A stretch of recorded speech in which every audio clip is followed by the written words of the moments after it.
that we can gather together in God's house and praise Him and exalt Him. It's always a joy to be in the presence of God. Once again, thanks so much for coming for this service, for making the time. We live in a world of many things that are competing. Everything wants of your time, not so. But we're like, no, Sunday is the day of the Lord. And I encourage us, let's make those resolves. Let's stand our ground. If it is time for God, we give time for God. If time for Caesar, we give it for Caesar. Somebody say amen. Amen. Once again, you are welcome in God's house. And I know that we've got some people very, very special today. Allow me to, it's special to welcome our friends, the Wekesas. Please, Wekesas, please stand and wave. Just stand up and wave. Stand up and wave. I said you stand. You remain standing. The Wekesas are newly married. 2 months now? Not yet. A month and a half. Are you sure? Are you sure? Okay. So the Wekesas got married a few weeks ago, and it's nice to have you in the house. You are welcome. Feel at Jesus. Please, you may be seated. Amen. Amen. And any other friends who have been away, any person who has been away in church, you have been away in the last 3 weeks ago, you have never seen you around. Sharon. Any other person been away 3-4 weeks ago? Susan. Hey. And Dr. Hannington, you have been away as well. Praise the Lord. This morning, one of us is in China and is trying to follow us on the service. So it's nice, thank God for technology, we're able to do this. Amen. So in case you're away, always log on our YouTube. And those of you who are on those different platforms, please invite friends even as we do the service. We need to strengthen the online worship service unto the Lord Jesus, our Almighty. Let me also remind us that as we begin, that we're going to have Holy Communion shortly at the end of this service. So prepare your heart because it's very important. We are advised by the scriptures that we prepare our hearts before we appear before the Lord's table. So please prepare your heart as we do this. But also, I think somewhere towards the end of service, we'll give you our updates on the loan, the banker loan that we used that we borrowed to buy this land. We've told you the story that we borrowed money 2018, over 640 million shillings to buy this land, 2-acre piece of land. And we thank God that even though there have been lots of challenges and issues, of course, plus interest on the banker loan, we've been able to pay close to over 1.2 billion around this time now. Come on, let's clap for ourselves. Can you imagine a few of us do that? Of course, with many friends out there, but we've been able to do it together, 1.2 billion. That's good money. Ask your neighbor, if you get that money today, what will you use it for? Come on, ask the neighbor. I'm serious, ask the neighbor. What will you use it for?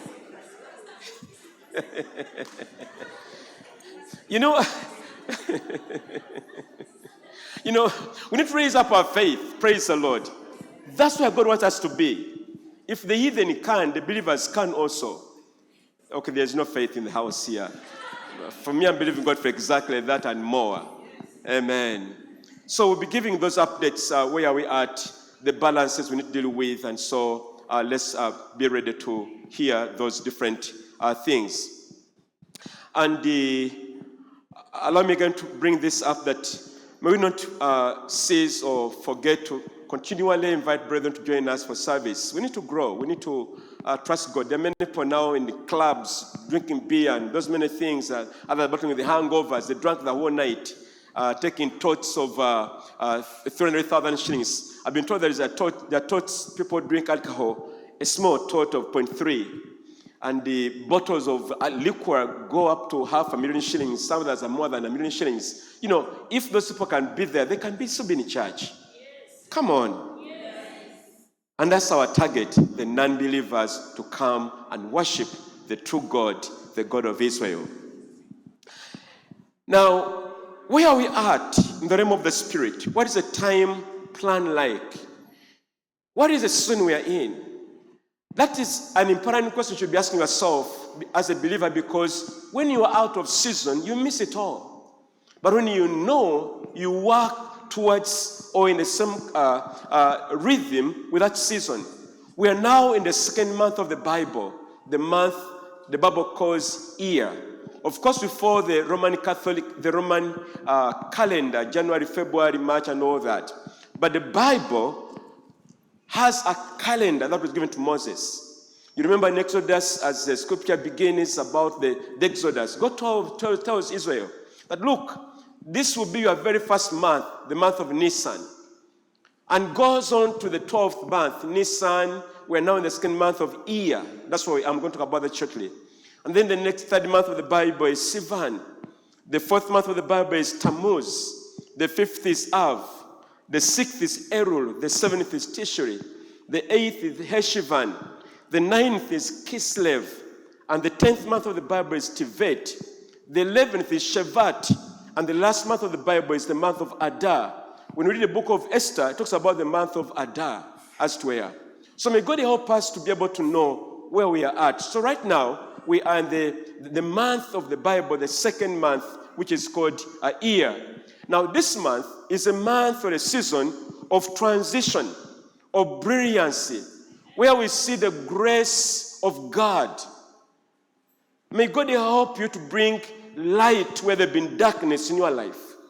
Where there have been uncertainties, let God bring brilliancy and bring light. We are the light of the world. The song has been running. You have been following the song? We are the light of the world. There should be no darkness in our lives, only our future as we journey with the Lord Jesus Christ. And this month of IYAR, we also remember that it's a time when King David began to build the temple of Israel. It is a month of rebuilding. It's a month of bringing something new. What are we building? We are building our lives. We are building the kingdom of God. Are you a builder or a destroyer?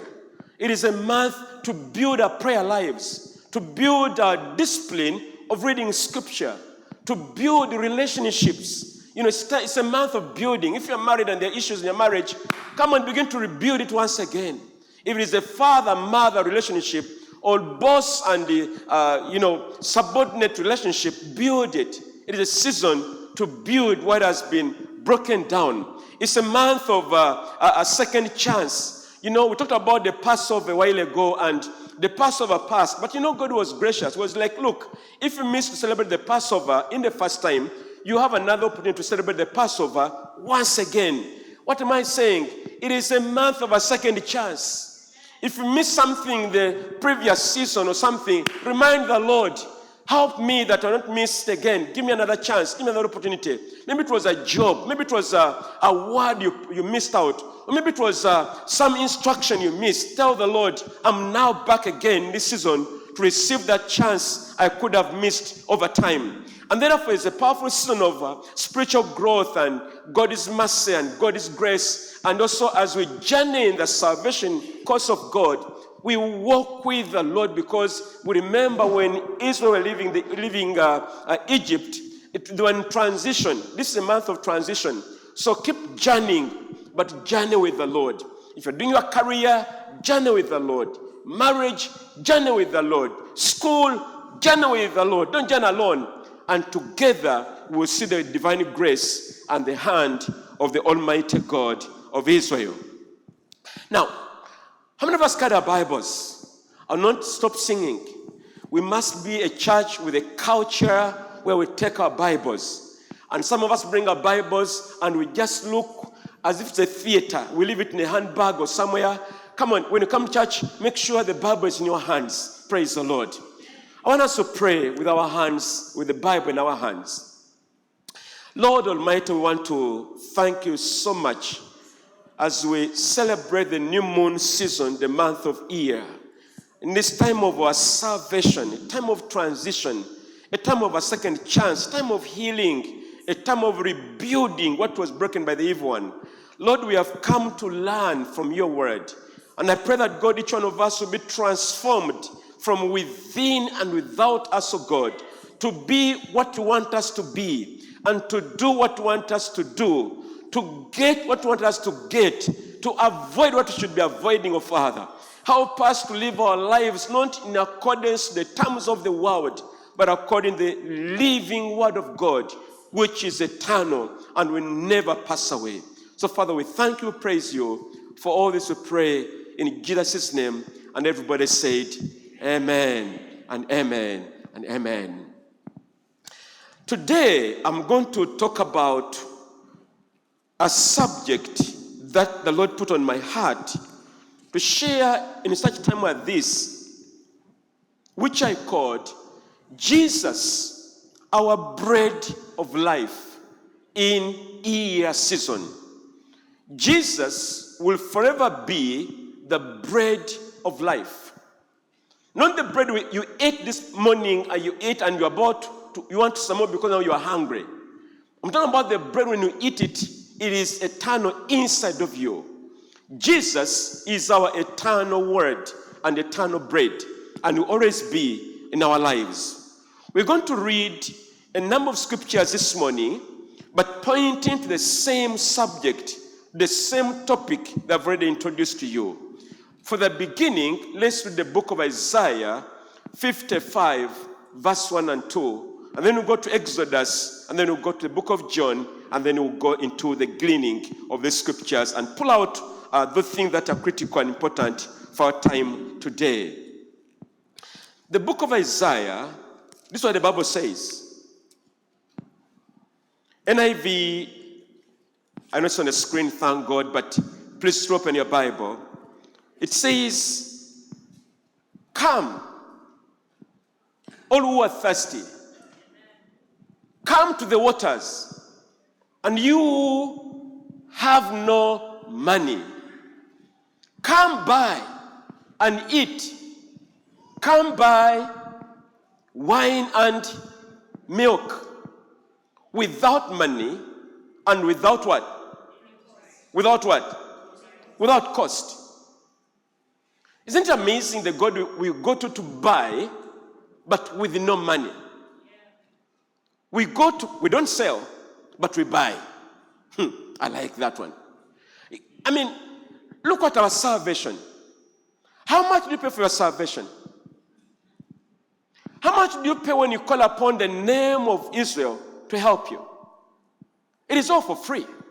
So God is still calling upon us to come and do what? And buy without money. Meaning that any person can know God, rich or poor, needy or those with abundance, all of us can reach out to God.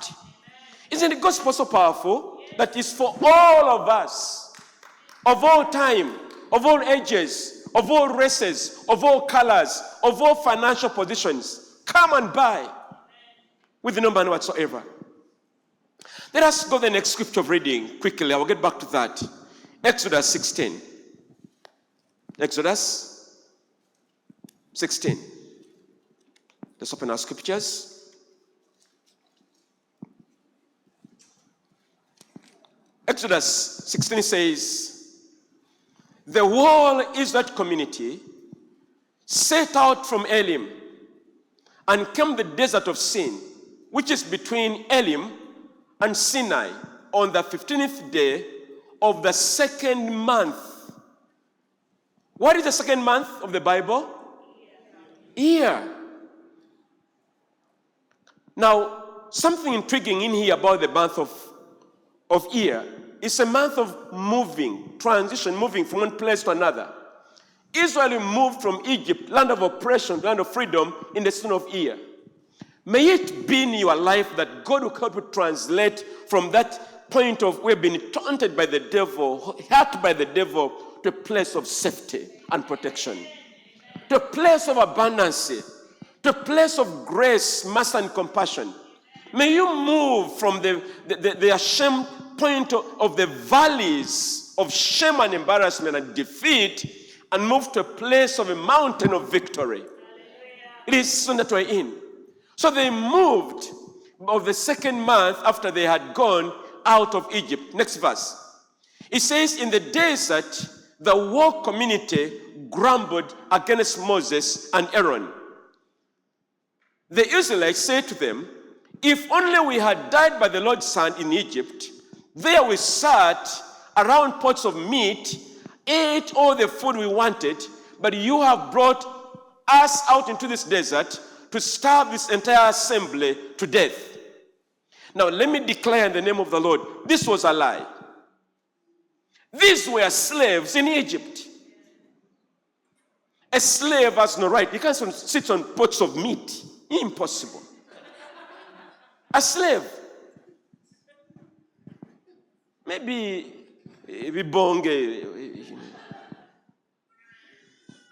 It was a lie. Now, the Bible said, the previous verse, they grumbled against God. Now, we'll talk about it shortly, but let me say this at this point, that in this season, avoid to be a grumbler. The Spirit still moves, the good and the bad. May God help us not to grumble or to murmur. One of the worst things we could do in church, in the body of Christ, to be grumblers.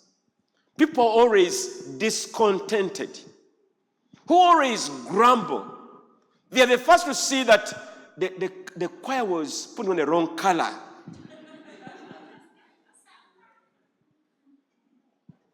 There are those who easily complain, we finish church late, and they forget they also come late. Grumbling.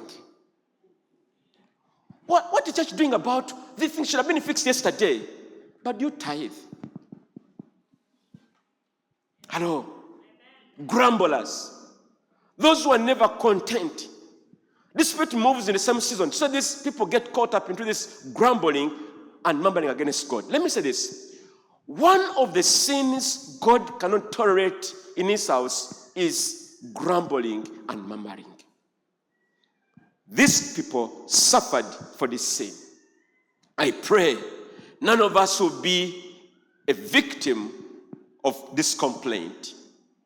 Let's go. So they were saying that we used to eat and all that, and you brought us in here. We're not going to suffer hunger and all that, as if they had all the monies, which wasn't true. And they said, the Lord said to Moses, I will rain down bread from heaven for you. The people are to go out each day and gather enough for that day. In this way, I will test them and see whether they will follow my instructions. Notice the language. God actually was angry at this point in time. He was giving them bread, yes, but God was angry. The worst thing for any believer to have is to receive something from God when God is angry with you. God is saying, okay, let me just give it to you. Okay, you have it. Some of us have had those situations in our offices, in our homes. Somebody is always on your case, maybe it's a daughter or son or somebody. To get some peace, you're like, okay, take it. Any of you have ever done that, like that, something like that? Any of us? Or they didn't come to church?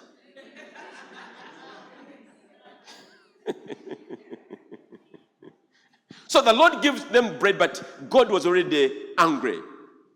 Verse 5 goes on to say that on the 6th day, they are to prepare what they bring in, and that is to be twice as much as they gather on other days. Why? Because Sabbath was supposed to be a day of rest. So they were collecting enough to take them the next day as well. Verse 7, it goes on, and it says, hey, my brother, give me verse 7. 7. Okay. And in the morning, you will see the glory of the Lord, because what? Read with me. Because he heard you are grumbling against who? Against him. So when we grumble against God, you think God doesn't hear? He does. God has got ears, so he hears. May God help us, our words to be few. Some of us who have got many words. Any person like that? No, they didn't come. Sometimes everybody wonders, where those words come from? May God help us have few words, not many. So the Lord heard you are grumbling against him. Who are we? Let's go back. Who are we that you should grumble against us? Go on to verse 8 now.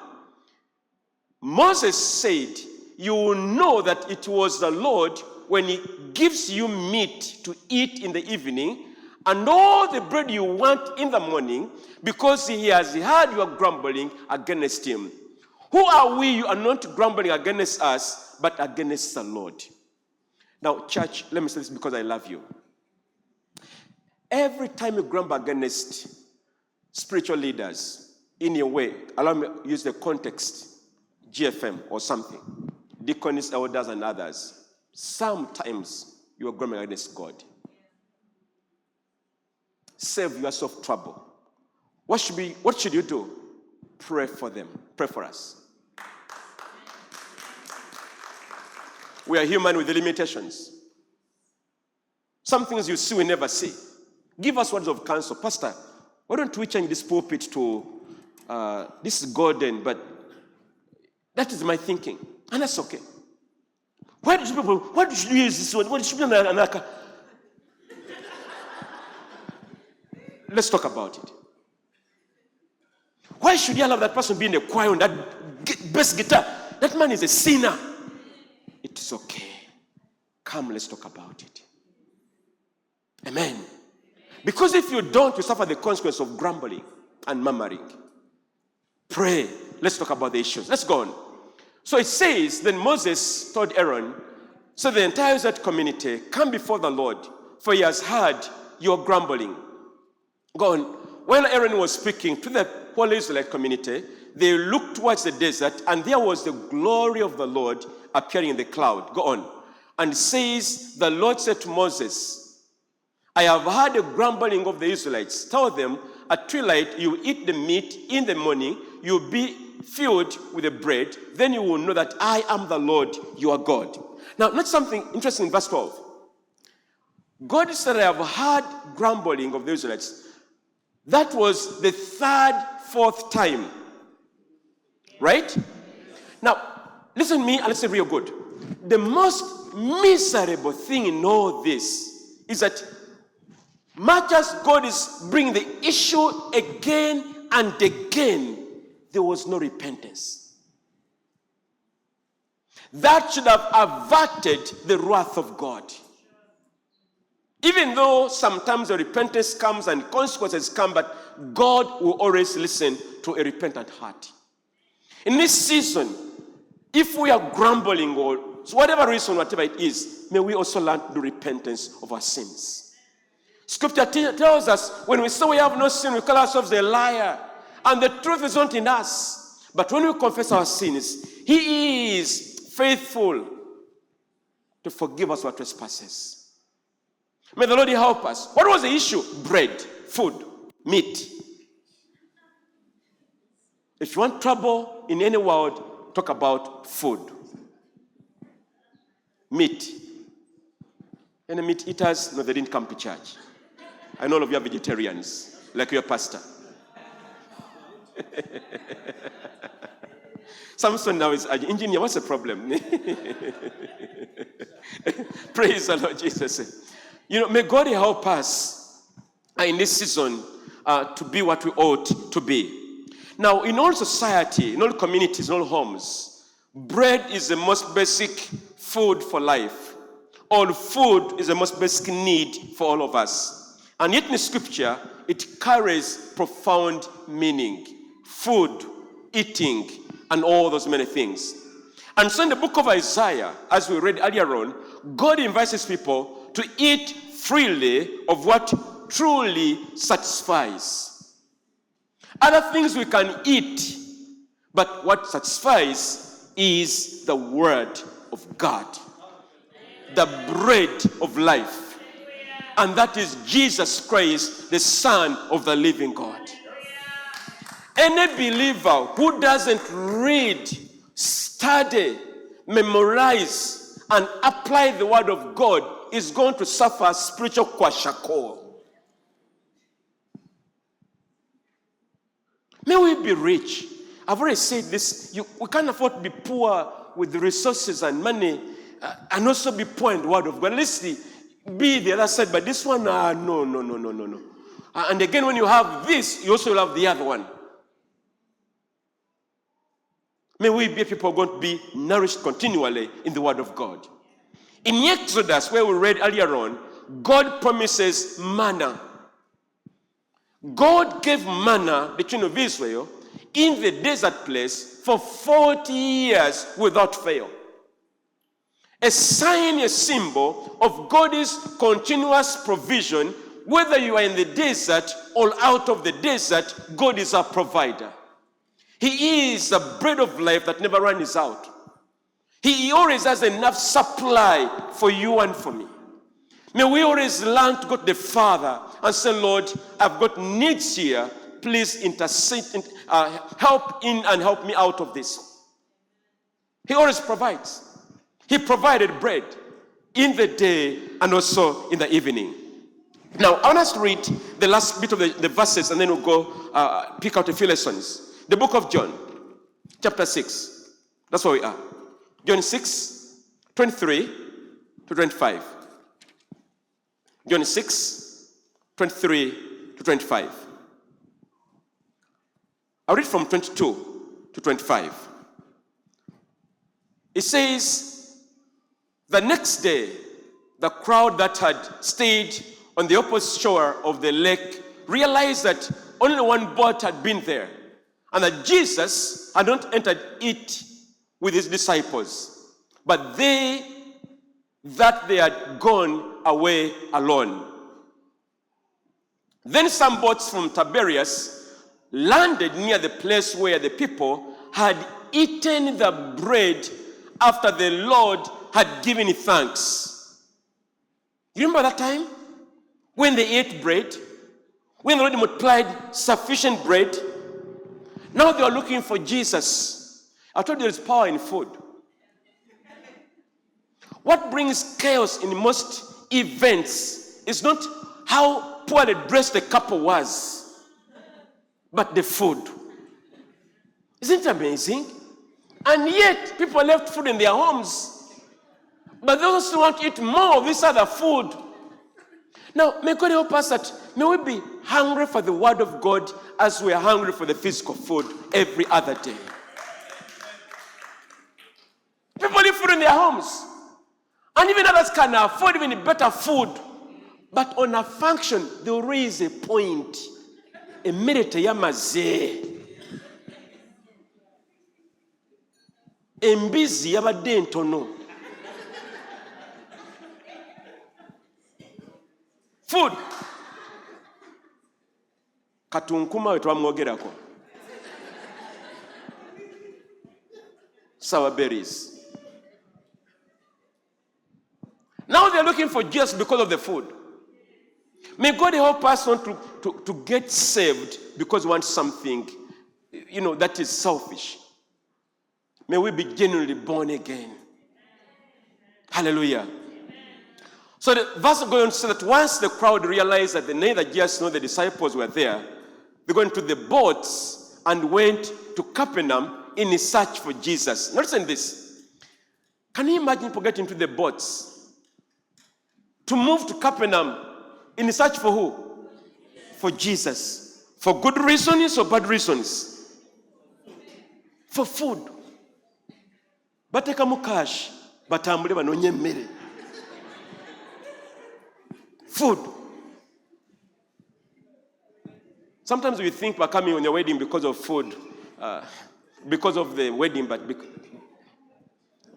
hallelujah. During the praise the Lord and Israel. Hallelujah. Hallelujah. Let's go. When they found him on this other side of the lake, they asked, Rabbi, when did you get here? When they found out, they were asking when and even how. Go on. 26. Jesus answered. He knew.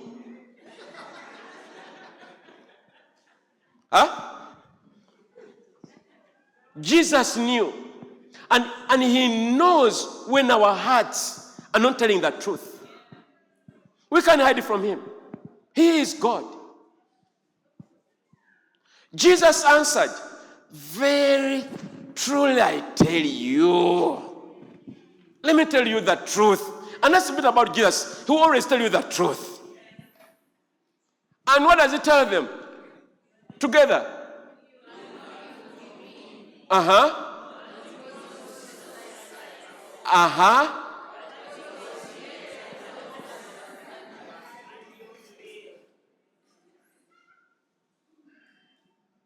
Allow me to say this statement.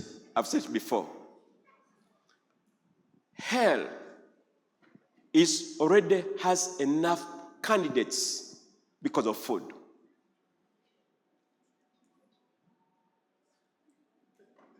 And many are on the way. Make sure you're not among them. Food. Things, material gain. Food. Jesus told them the truth. Verse 27, Jesus makes another statement. Do not do what? Work for what? Together. That spoils. But for what? Which will give you. Why? He is eternal life. He is the bread of life. He is a giver of eternal food. And he is a solo provider. There are no other competitors. He is the only way, the truth, and the life. He is Jesus. Together, next part of the verse. For on him, God the Father has placed his seal of approval. All the others are on other things. It's only Jesus. Jesus. He is the bread of life. Now, may the Lord help us that we make good choices in life. If somebody came to you and was very hungry and like have no food, and he walks on away from where you are at, and he goes into another place and there's plenty of food, he will have to make a choice. Is he going to eat and eat alone, or do we eat and invite others? It is a choice all of us must make. God never made us robots. We have to make choices for our salvation and our walk with Jesus. Now, because of time, allow me to bring this into, a more summarized format. Some points to pick out, lessons to learn. Number one, we have abundance in Christ. Jesus said, I'm the bread of life. Whoever comes to me shall not hunger. You see, manna lasted for only a day. He had to replenish with the more manna in the next day. But Jesus is talking about the abundance of his provision for you and for me every other day. The word of God is sufficient for all of us. Once we have the word of God, we have everything in the world. The word of God is the bread of life. And we need to enjoy it every other day. Augustine said these words, you have made us for yourself, O Lord, and our hearts are restless until they rest in you. You will never have contentment in this life without Jesus. That's why we preach the gospel, because we know it. Those who drink alcohol, drink it from Monday to Monday with no satisfaction, and they want more. The tobacco takers do one cigarette to another cigarette to another until the next day without no contentment. The only contentment is in Jesus, the bread of life. And number two, covenant provision. God has made a covenant to be your sole provider. All other providers are not genuine. They are counterfeits. The true provider is our Lord Jesus Christ. He's a giver of peace. He's a giver of eternal life. He's a giver of grace. He's a giver of joy. He's a giver of reconciliation. He's a giver of anything we want in the world. The word is said, I will rain bread from heaven. For who? For who? For you, for me. It's a promise, a deal. It's a commitment. God is our provider. He has said, he will provide for all our needs. No guarantee about wants, but the needs are guaranteed. He is our provider. And so in him, we find the fulfillment. Matthew Henry wrote, God's bounty is never exhausted. His provision is daily and sufficient. Never runs out. No time you go to God and God tells you, you know what, today I'm broke. Yeah? Somebody called me the other day and wanted 500,000 shillings instantly. And I'm like, I don't have the money. For sure I didn't have it. But our God is never broke. He always has it. We on sure deal, guaranteed. He has it all the time. The earth is his. And everything therein. Sovereign God is his, Haggai 2 and verse 8. Our God has it all together. He said, I am your provider. And you will always be. In the season of where we are of IYAR, let God be your provider and your sufficiency. And number 3, true satisfaction. We've already mentioned about this. Isaiah said, why spend money on what is not bread? Come without money. Come and buy. Come and have. You see, the world offers counterfeits. The pleasures, the alcohol, the tobacco, the drugs, and all many things. Even sex in the world, it is not sufficient. What is sufficient is the word of God and God himself. C.S. Lewis said, if I find in myself desires which nothing in this world can satisfy, the only logical explanation is that I was made for another world. Which world? The world of Christ. We're not of this world. We are sojourners. We're going somewhere. Our citizenship is in heaven. On earth, we're doing God's work for a season. We'll check out and go home. May the Lord help us to uphold all this. And last point is spiritual transformation. Jesus declared, the bread that I give for the life of the world is my flesh. To be transformed, to be changed, to be made anew, to be what we ought to be. Jesus is our transformation and also our very vein of spiritual life in us. He is the bread of life. All others are counterfeits. May we get hold of this Jesus. May we hold onto him.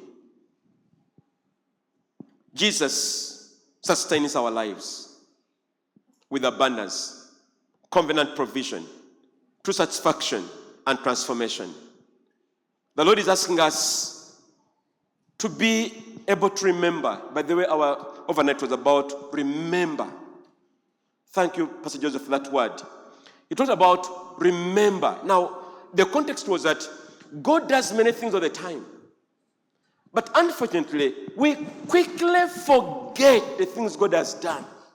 No wonder even the Holy Communion is reminding ourselves, because we can easily forget.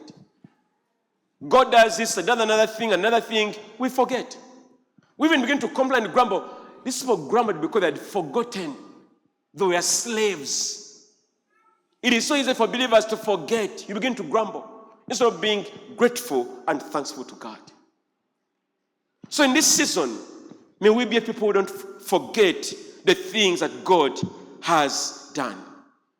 Now, as we prepare our hearts to go to the Holy Communion table, we remember that it is in this place that we see Christ's abundance on the cross, when he was beaten, when he was scourged, when he was embarrassed. Our Jesus was hung on a tree naked. He had no clothes. Remember, the Bible talks about when this guy began to dwell, to choose who's going to take the clothes. They took everything. What we see in the pictures with some kind of thing over his bottom, it wasn't there. was ashamed on our behalf. That was abundant grace. And also renewal of his covenant to you and for me. Manna sustained Israel, but Holy Communion will be able to sustain us. In the season where we are, the Lord desires and reminds us of his awesome presence in our lives. And he seeks that we walk in the way that honors him, to bring him glory and honor, that he will be glorified in each of our lives. Because we are bought at a price, you are important to the Almighty God of Israel. As we gather on this altar today, this Holy Communion, it's a remembrance. It's what the Apostle Paul wrote, 1 Corinthians 11 and 26. So we proclaim the Lord's death until when he returns. But also, it is a participation for all of us. All of us are invited to join in on the Lord's table, as long as we are believers and we love Jesus Christ. And in it, we will be renewed spiritually. We will be renewed to Christ. We will be renewed the covenant saving grace of God. We will be renewed in the ways of God. Some of us could have been weary because of the whole month circumstances and situations, but the Lord wants to renew your spirit, your heart, your soul, and your body. Why? When you are up to speed, you're able to do the divine purposes of God. May the Lord help us. Be prepared. The bread, the cup is coming your way. When you get it, please wait for all of us, and then we will do it all together, because we are one family, the family of God. And Jesus happens to be our very firstborn brother. What a joy. Let's sing the song together. Hallelujah.